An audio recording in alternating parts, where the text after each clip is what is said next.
আসসালামু আলাইকুম। আমি আপনাদের সাথে আজকে দুটি ট্রাভেল টিপস শেয়ার করব। যেই টিপসগুলো আপনারা ভ্রমণে অ্যাপ্লাই করলে আপনাদের ভ্রমণের খরচ অনেকাংশে কমে আসবে। এক নাম্বার হলো ট্রান্সপোর্টেশন।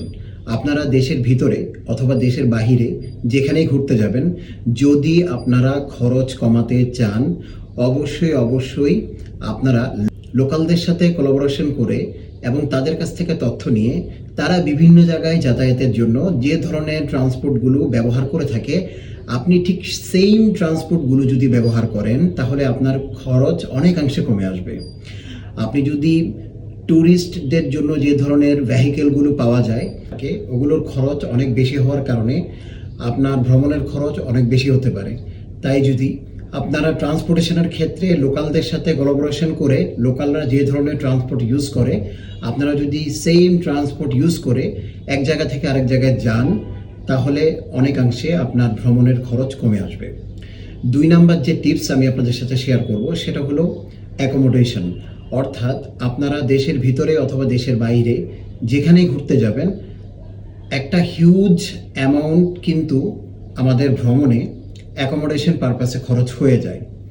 তো এই ক্ষেত্রে যদি আমরা অ্যাকোমোডেশন পারপাসে যে খরচটি হয় সেটাকে যদি আমরা কমিয়ে আনতে পারি তাহলে আমাদের খরচটুকু অনেক সাশ্রয় হবে। এই ক্ষেত্রে আমার পরামর্শ হলো যে আপনারা হোটেলে অবস্থান না করে হোস্টেলে অবস্থান করবেন। অর্থাৎ হোটেলে যদি আপনি উঠেন তাহলে আপনাকে একটি রুম রেন্টে নিতে হবে। আপনি একা হলেও একটি রুম রেন্টে নিতে হবে বা আপনারা ২ জন হলেও একটি রুম রেন্টে নিতে হবে। কিন্তু হোস্টেলে যদি আপনারা উঠেন সেই ক্ষেত্রে আপনাকে হয়তো বা একটি বেড রেন্টে নিতে হবে, যেটা রুমের তুলনায় অনেক খরচ সাশ্রয়ী এবং আপনার ভ্রমণের খরচ অনেকাংশে কমিয়ে আনতে সাহায্য করবে। আর তাছাড়াও সারা পৃথিবীর যত বাজেট ট্রাভেলার আছে তারা কিন্তু খরচ কমানোর জন্য এই ধরনের হোস্টেলগুলোতে উঠে থাকে।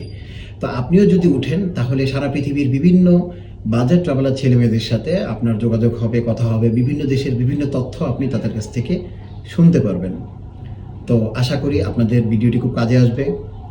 তাই চ্যানেলটিকে সাবস্ক্রাইব করুন, শেয়ার করুন, লাইক করুন এবং কমেন্ট করে জানান যে আর কি বিষয়ে আপনারা জানতে চান। সো নেক্সট ভিডিওতে আবার দেখা হচ্ছে। আসসালামু আলাইকুম ওয়া রাহমাতুল্লাহ।